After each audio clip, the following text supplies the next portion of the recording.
नमस्कार दोस्तों, authentic employment notice इस चैनल पर आपका स्वागत है। अभी अभी आप लोगों के लिए खुशखबरी हरियाणा स्टाफ सिलेक्शन कमीशन की तरफ से आई है, जिन्होंने टीजीटी के लिए एडवर्टाइजमेंट जारी किया है। एडवर्टाइजमेंट का नंबर है 2/2022। जो पब्लिकेशन की डेट है आज ही पब्लिश हुई है, तो 27 सितंबर को अभी पब्लिश हुई है ये एडवर्टाइजमेंट। और जो ऑनलाइन एप्लीकेशन सबमिट करने की जो ओपनिंग डेट है, जिस दिन से आपके ऑनलाइन एप्लीकेशन लिए जाएंगे, वो 5 अक्टूबर है। और जिस दिन तक आपके ऑनलाइन एप्लीकेशन लिए जाएंगे, that mean closing date for submission of online application will be 26 October 2022। और आप लोग 28 अक्टूबर तक फीस जमा करा सकते हैं। 5 अक्टूबर से आप लोग फॉर्म भरना स्टार्ट कर सकते हैं। 27 को आपकी अभी अभी एडवर्टाइजमेंट आई है। 5 अक्टूबर की डेट आप लोग ध्यान में रखना। अब नेक्स्ट देख लेते हैं कि जो इनवाइट किए हैं एप्लीकेशंस 7471 जो टीजीटी की पोस्ट हैं। आप लोगों को पहले ही पता होगा कि 7471 टीजीटी की पोस्ट एचएसएससी के द्वारा अनाउंस की गई थी।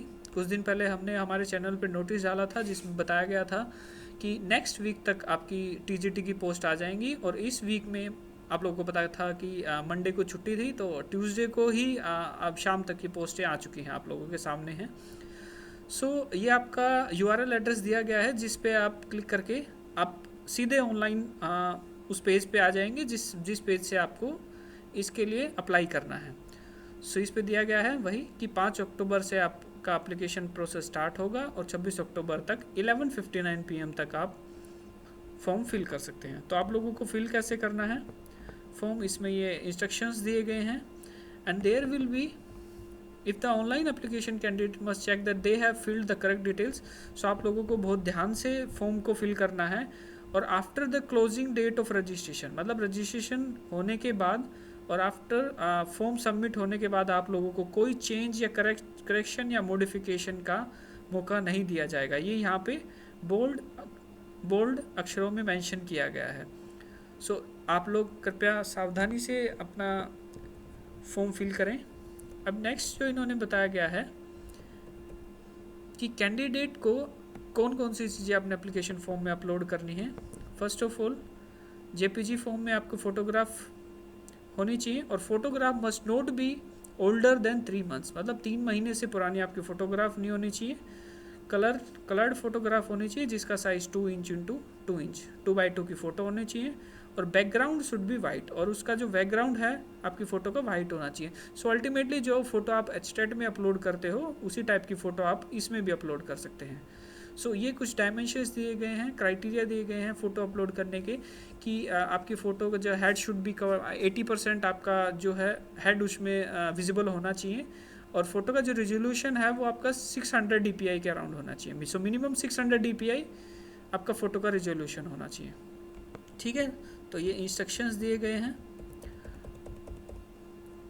अब the next is important note, applicant must be submitted in online mode.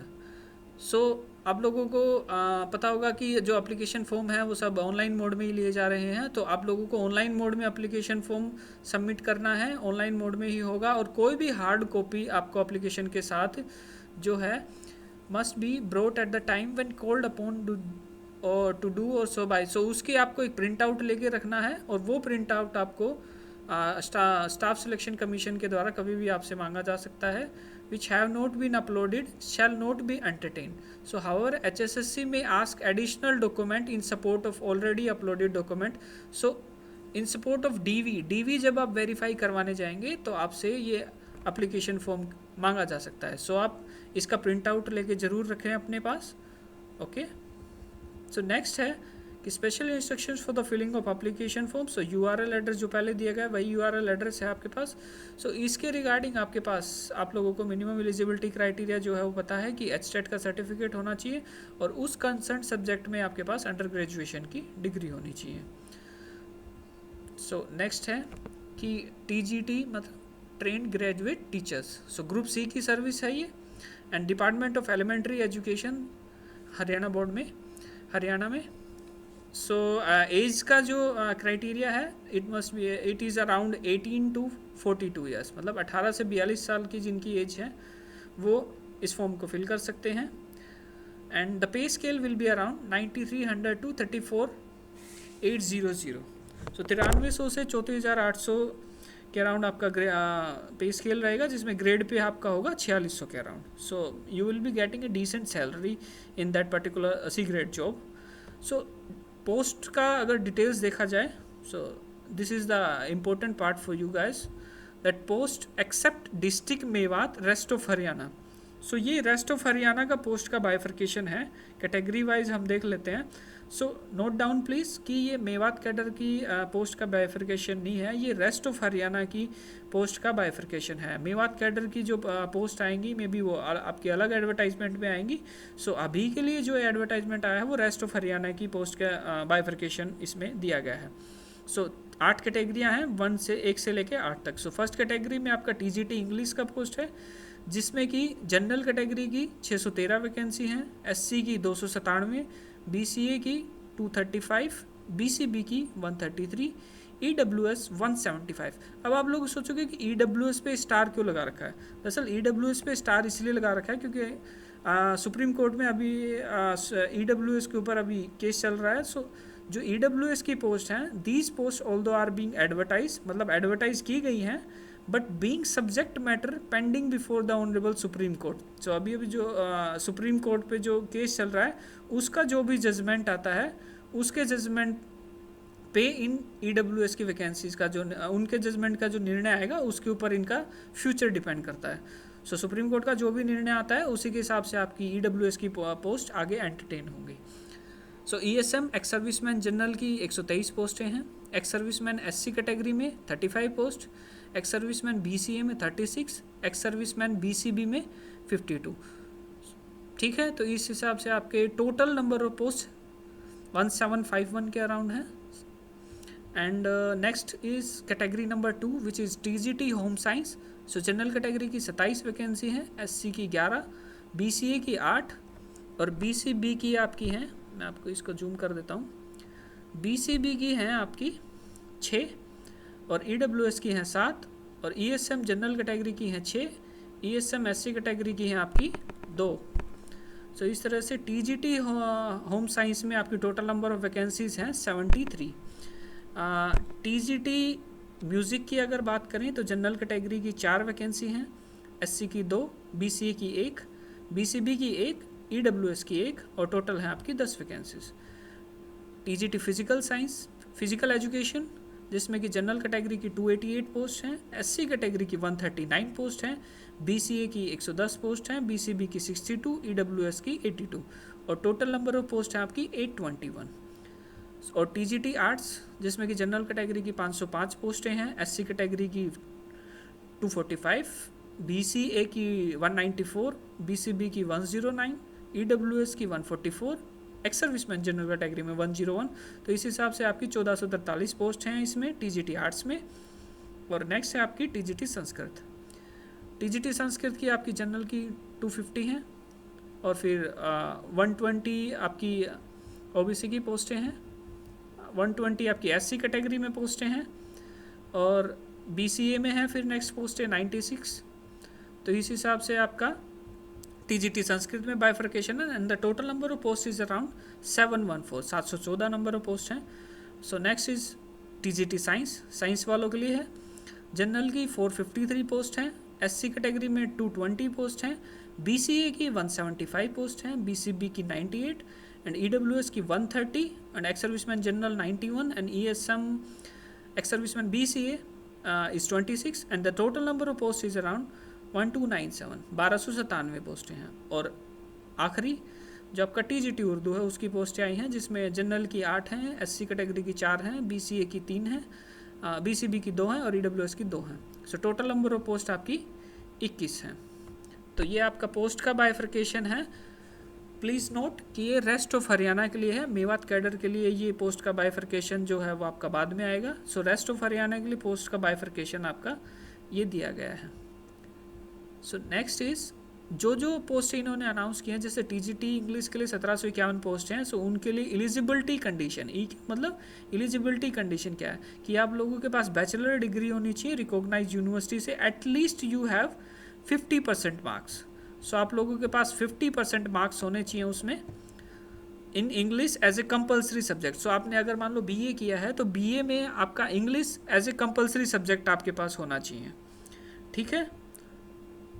After that या तो फिर आपके पास bachelor degree from recognise university as a 50% marks in English as a compulsory subject और इलेक्टिव और कोर और ऑनर्स का subject अगर आपका इंग्लिश है तो भी आपका चल जाएगा। और नेक्स्ट आपके पास बीएड होनी चाहिए। सो बीएड में एटलीस्ट आपके पास 50% मार्क्स होने चाहिए इंग्लिश सब्जेक्ट में। And the next is HTET का सर्टिफिकेट होना चाहिए आपके पास, मतलब टीजीटी हरियाणा टेट का जो है सब्जेक्ट आपका जो है उसमें इंग्लिश होना चाहिए, तो इंग्लिश सब्जेक्ट में आपका टीजीटी का एचटेट क्लियर होना चाहिए। And the third is Hindi और इंग्लिश आपके पास एक सब्जेक्ट होना चाहिए मैट्रिक या 10वीं या 12वीं कक्षा में। सेम ऐसे ही आपका 73 पोस्ट जो टीजीटी होम साइंस के लिए है उसमें आपका बीएससी होम साइंस में होना चाहिए एंड 2 साल का डिप्लोमा होना चाहिए एलिमेंट्री एजुकेशन में।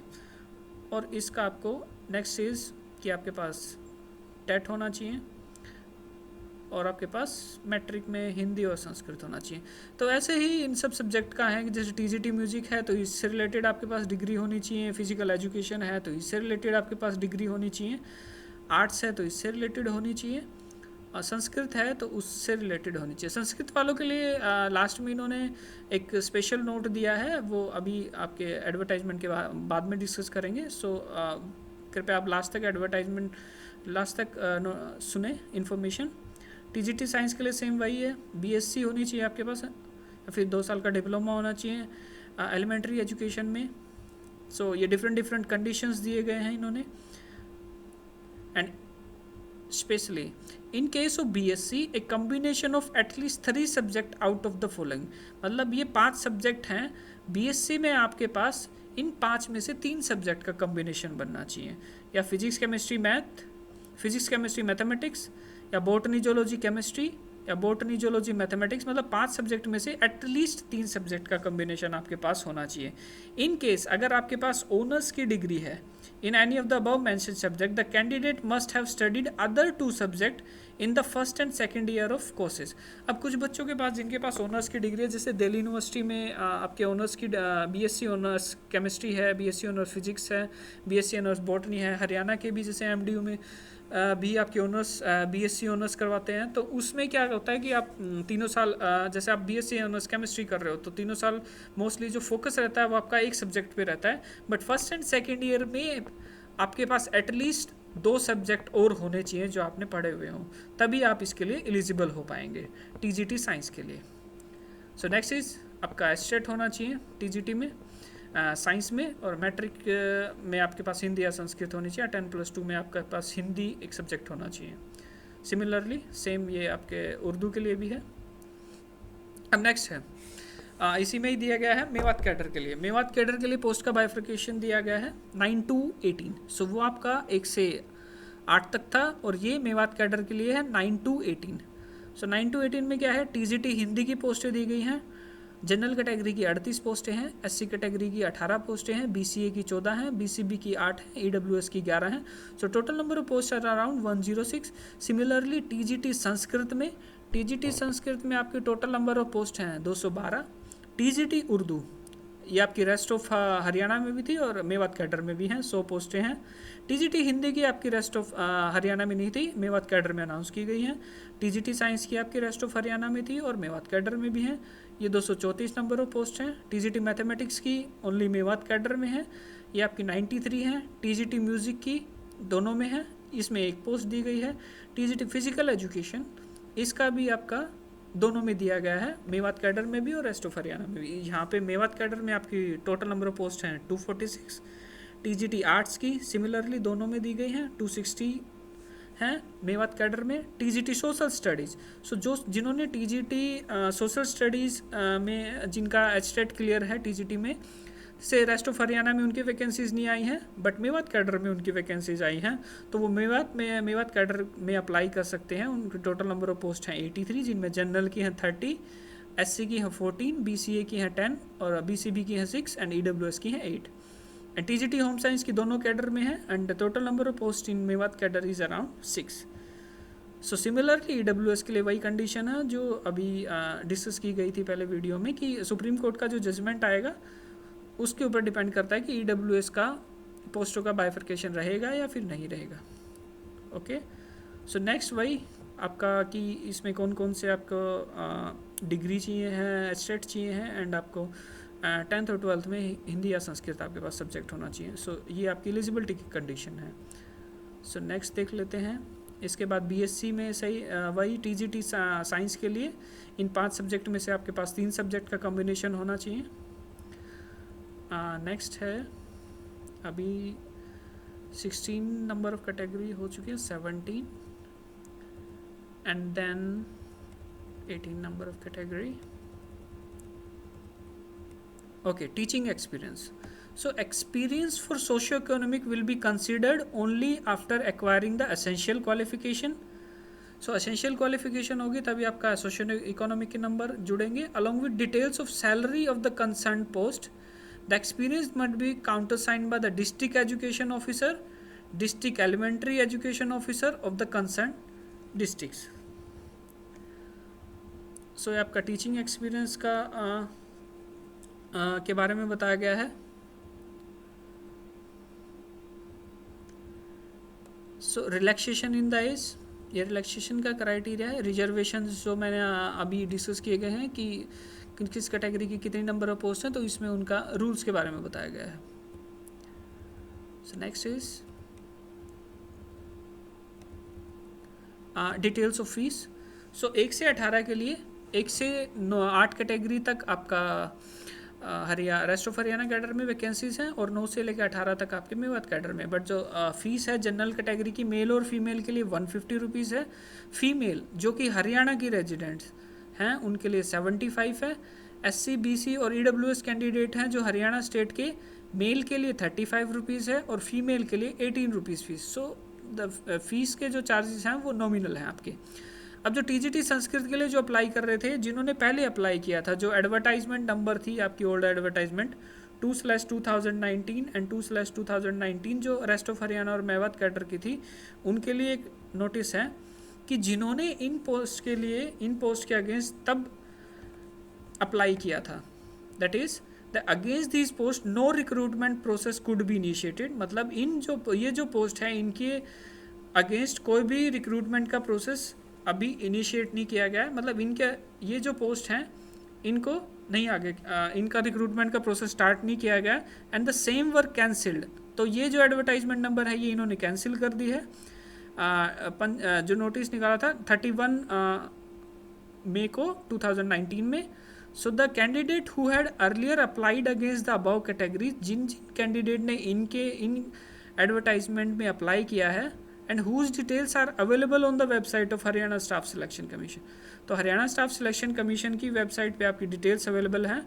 Will be entitled for HTET condition, मतलब उनके पास एचटेट होना चाहिए, and the age relaxation, and will also be exempted from the payment of fee against the री एडवर्टाइज पोस्ट। सो जिन कैंडिडेट से इन एडवर्टाइजमेंट के अगेंस्ट अप्लाई किया था, उनका तब का एचटेट और तब की जो उनकी एज थी वो उस हिसाब से आप अप्लाई कर सकते हैं। मतलब आपकी जो एज काउंट होगी वो आपकी इस नोटिफिकेशन, इस एडवर्टाइजमेंट के हिसाब से नहीं होगी, आपकी जो एज काउंट होगी वो इस एडवर्टाइजमेंट के हिसाब से होगी।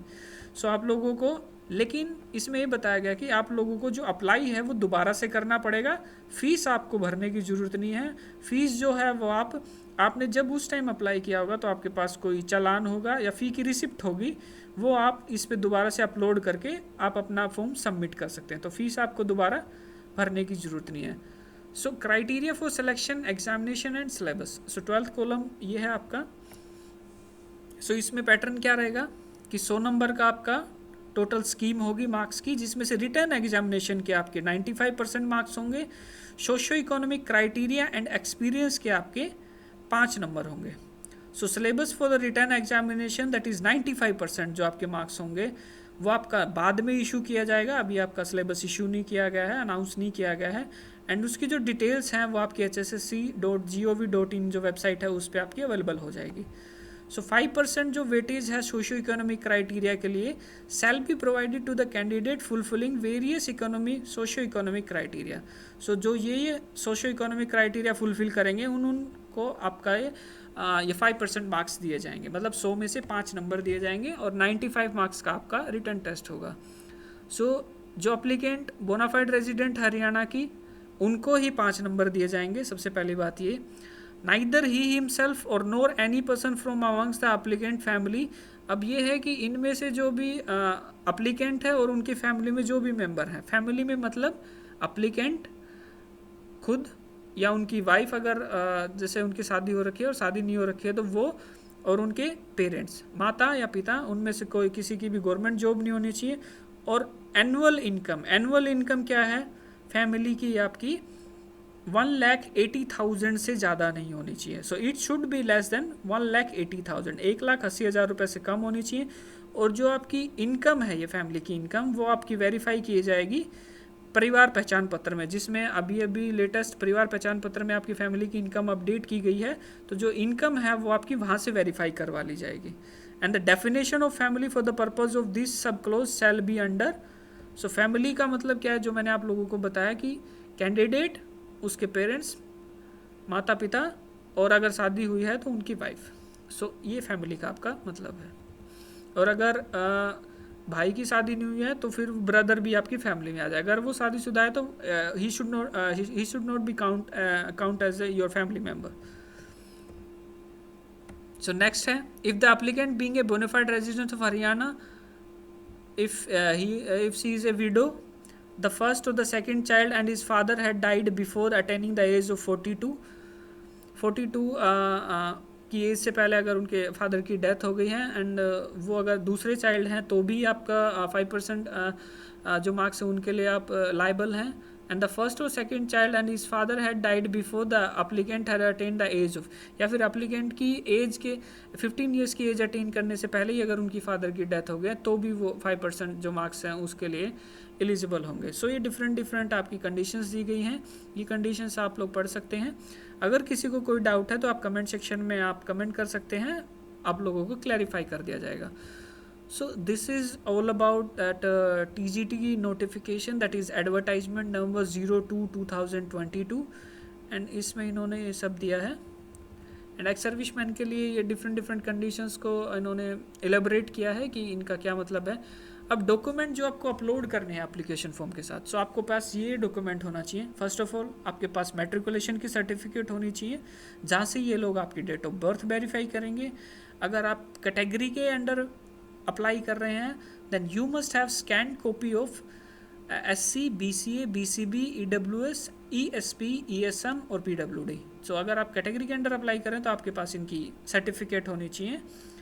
And the scan copy of certificate claiming weightage marks under socio economic criteria and experience है, या फिर सोशो इकोनॉमिक क्राइटेरिया के अंडर अगर आप 5 मार्क्स क्लेम कर रहे हैं तो आपके पास उसकी सर्टिफिकेट होनी चाहिए। स्कैन फोटोग्राफ होनी चाहिए। फोटोग्राफ की स्पेसिफिकेशन आपकी पहले बता दी गई है इसी वीडियो में। स्कैन सिग्नेचर होना चाहिए कैंडिडेट का, डॉक्यूमेंट्स होना चाहिए शोइंग हायर क्वालिफिकेशंस या और एक्सपीरियंस है अगर आपके पास कोई भी। हरियाणा बोनाफाइड रेजिडेंस सर्टिफिकेट होना चाहिए, मतलब आपके पास आपका हरियाणा का डोमिसाइल होना चाहिए। और नेक्स्ट है EWS सर्टिफिकेट, और जो सर्टिफिकेट्स का जो फॉर्मेट है और ये सब है, ये आपकी इन डिफरेंट एनेक्सेस में इन्होंने डिफाइन बताया गया है। सो आप लोग वहाँ से दे सकते हैं। सो एडवर्टाइजमेंट जो है आपकी 51 पेजेस की है, and we are on the page number 35 right now. We are on the page number 36 and the advertisement is of 51 pages. So ये जो एडवर्टाइजमेंट है इसका आप लोगों को लिंक PDF शेयर कर दूंगा मैं डिस्क्रिप्शन में, तो वहाँ से आप लोग PDF डाउनलोड कर सकते हैं, ठीक है। सो this is all about the TGT notification of by the HSSC, and the advertisement number is around 2/2022. So kindly please subscribe our channel to get the latest information about the Haryana vacancies. Thank you.